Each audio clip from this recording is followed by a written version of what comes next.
I want to talk about return to the office.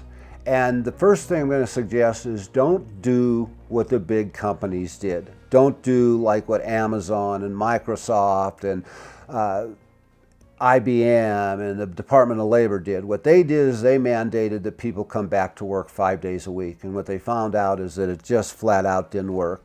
The reason it didn't work is because people learned during COVID, when they had to be at home, that they could get work done from home and they could be successful and productive, and the organization was getting everything that it needed and people were reaching their goals. Whenever you give someone a benefit and then you try to take it away, let's say you increase their health benefits and then you try to reduce those, or you give them more wages and then you try to pull those back. Whenever you give someone a benefit and you try to take it away, you're going to get resentment, you're going to get frustration. And that's what happened in this situation, is people learned from COVID that they could work from home and they could be successful, and then management tried to take that benefit away. They didn't even try to negotiate, they just tried to take it away.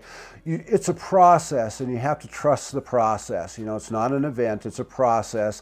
And so in trusting that process, you pull people in, you ask them their ideas, their input, their suggestions, what's going to work for them, and how come working at home works, and how are we going to make working at home be successful. And I can guarantee you that most people want to participate in that kind of process. And in doing that, when we put our heads together and keep our minds open, we can come up with a solution to the problem. Keep in mind that this, like lots of things, is a process, and you have to use and you have to be willing to understand the process, and that hybrid situation is probably the best. And so in the process, I'm not saying that it's 3 days or 4 days, but what you really have to do is trust the process, engage people, ask them what they're thinking, communicate, do some negotiating, all of those kinds of things. And then when you do that, you come up with a best scenario. Now, maybe it's 2 days a week, maybe it's 4 days a week, I don't know. But the key is trusting the process and engaging with each other. We have found that Tuesday through Thursday seems to be the most common, but again, you have to engage people and communicate and negotiate that in terms of a situation that works best for excuse me, for everybody.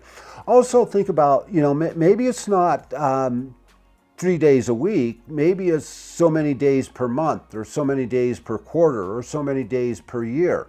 Look at it that way, because some organizations, some work is structured that way, and it's easier to figure out on a quarterly basis than a weekly basis. So by all means do that. But the key to all of this is the flexibility on both ends. Employees have to have some flexibility. They have to be willing to do some give and take. Management has to have some flexibility and do some give and take. But I can guarantee you that if we all keep an open mind, we'll come up with solutions. Minds are like parachutes. They function only when open.